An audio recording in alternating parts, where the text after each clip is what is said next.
தூமாவதி சன்னிதானத்திலே பகவதியை தரிசனம் பண்ணினோம். அடுத்தது பைரவி. பைரவி க்ஷேத்திரத்துக்கு போக போகிறோம். தசமகாவித்யைகளில் 5வது மகாவித்யை பைரவி. இந்த பைரவிக்கு பற்றி தட்சிணாமூர்த்தி. தட்சிணாமூர்த்தி எப்படி யோகத்திலே விளங்குறாரோ, ஞானஸ்வரூபியாக இருக்காரோ, அதுபோல் சாட்சாத் பைரவியும் கூட ஞானமூர்த்தியாக தான் இருக்கா. 51 முண்டங்களை கோர்த்த மாலையை போட்டுருக்கா. அக்ஷமாலையும் புஸ்தகத்தையும் கையில் தாங்கினவளாகவும் வராபயத்தை தரித்தவளாகவும் விளங்கக்கூடியவளாக பைரவி அப்படிங்கிற ரூபத்தோடைய கூட்ட இது விசேஷமான மூர்த்தியாக ஞானஸ்வரூபமாக இருக்கா. அதாவது ஸ்ரீசக்கரத்தோட மத்தியத்திலே விளங்கக்கூடிய மூர்த்தியை மகா திரிபுர பைரவின்னு சொல்லக்கூடிய வழக்கமே உண்டு. அப்பேற்பட்டதான ஒரு மூர்த்தியவோ 51 அக்ஷரங்களை தான் 51 முண்டங்கள் கோர்த்த மாலையாக போட்டுருக்கா.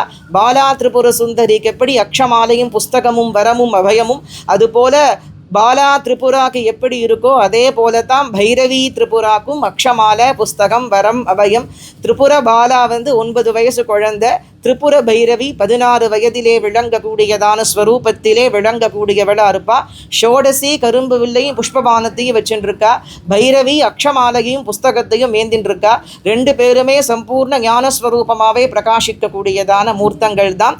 தட்சிணாமூர்த்திக்கு பத்னியாக விளங்கக்கூடிய காரணத்தினாலே ஞானஸ்வரூபினியாவே பிரகாசிக்கக்கூடியவள் அந்த பைரவியை தான் அடுத்தது நாம் தரிசனம் பண்ண போகிறோம்.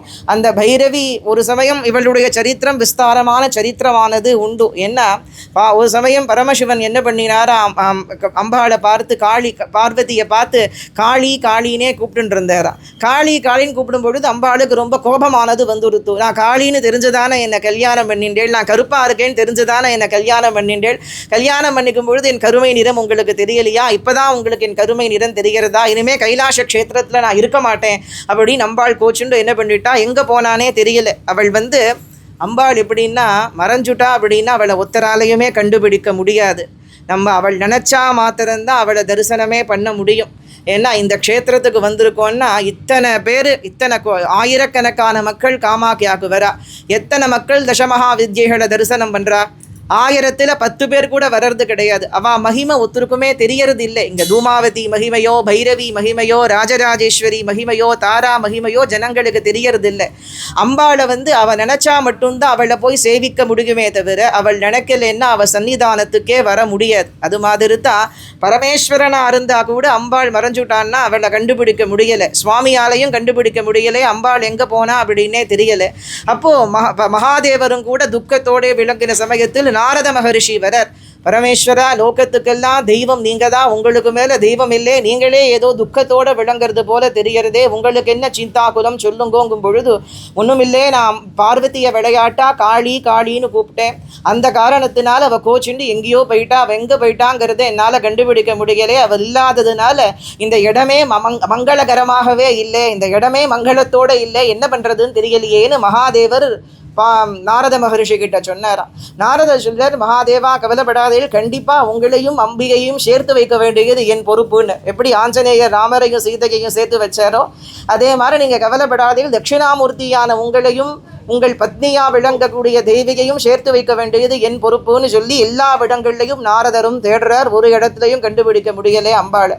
அப்போது அம்பாளை சரணாகதி பண்ணி, அம்மா நீ நினச்சா மாத்திரம்தான் உன்னை வெளிப்படுத்திக்க முடியும், நீ மாத்திரம்தான் வெளிப்படுத்தணும், நாங்கள் உன்னை தேடின்னு இருந்தால் தேடிண்டே இருக்க வேண்டியது தான்.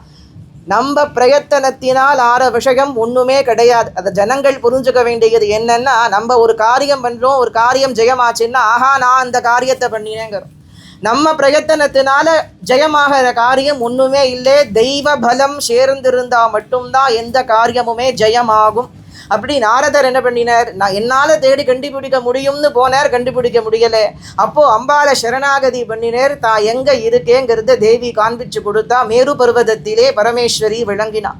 அப்போது அம்பாள் இருக்கக்கூடிய ஸ்தானத்தை தேடி கண்டுபிடிச்சு அம்பாளுக்கு போய் நமஸ்காரம் பண்ணி, தாயே நீங்கள் என்னத்துக்காக வேண்டி கைலாசத்தை விட்டு இந்த க்ஷேத்திரத்தில் தபசு பண்ணுறே, உங்களுக்கு தெரியுமா அங்கே மகாதேவர் உங்களை தவிர வேற ஒரு பொண்ணை கல்யாணம் பண்ணிட்டுட்டார் அப்படின்ட்டு நாரதர். உங்களை தவிர இன்னொரு பொண்ணை கல்யாணம் பண்ணிட்டு அவளை நெஞ்சில் வேற வச்சுருக்காரு. அது தெரியாமல் நீங்கள் இப்படி போய் நிற்கிறேளே, இந்த இடத்துக்கு இங்கே நிற்கிறேளே, எனக்கு என்ன அப்படிங்கிறார். அப்போது என்ன ஆச்சுன்னா, அம்பாளுக்கு அடங்காத கோபம் ஏற்பட்டு அவள் திருமேனி எப்படியே செவந்து விழுறதான். கோபத்தினால் என்ன ஆகிறதுன்னா, கோபத்தினாலே கருமையா விளங்கக்கூடிய தேவியின் திருமேனி சிவந்து போன காரணத்தினால் அவளுக்கு ஷோடசி அப்படின்னு பேர். அந்த ரூபத்தை தான் தந்திர சாஸ்திரங்கள்ல ஷோடசி, அவள் ரத்த சவப்போடே விளங்கக்கூடிய திருமேனியாக அவள் திருமேனி போகிறது. அப்போ கருமையான தேகமானது உதிர்ந்து போனதை பைரவி அப்படின்னு சொல்றோம். அந்த கருமை நிறமானது தேவி கிட்ட உதிர்ந்து போகி அது பைரவி ரூபத்திலேயும் சிவந்த வர்ணத்தோடே விளங்கக்கூடிய மூர்த்தி ஷோடசி ரூபத்திலேயும் இந்த க்ஷேத்திரத்துல நின்னா.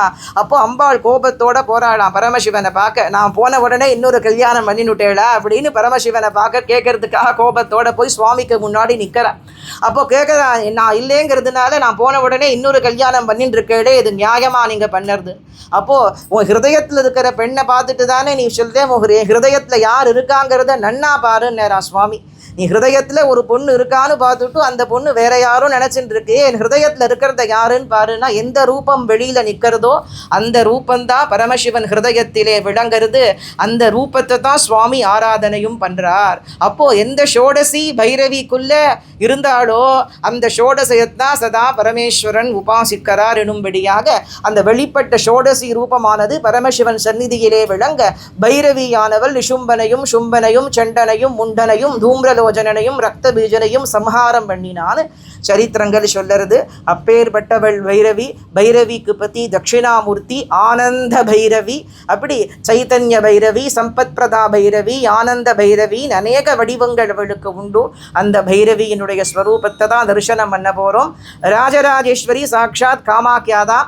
காமாக்கியா மேலையும் இருக்கா கீழையும் இருக்கா. அதனால மேலே இருக்கும் பொழுது காமாக்கியானும் கீழே ராஜராஜேஸ்வரின்னு பேர். அவள் சரித்திரத்தை அடுத்தது சிந்திக்கலாம். ஸ்ரீமாத்ரே நமஹ. காமாட்சி சரணம். காமாட்சி காமாட்சி.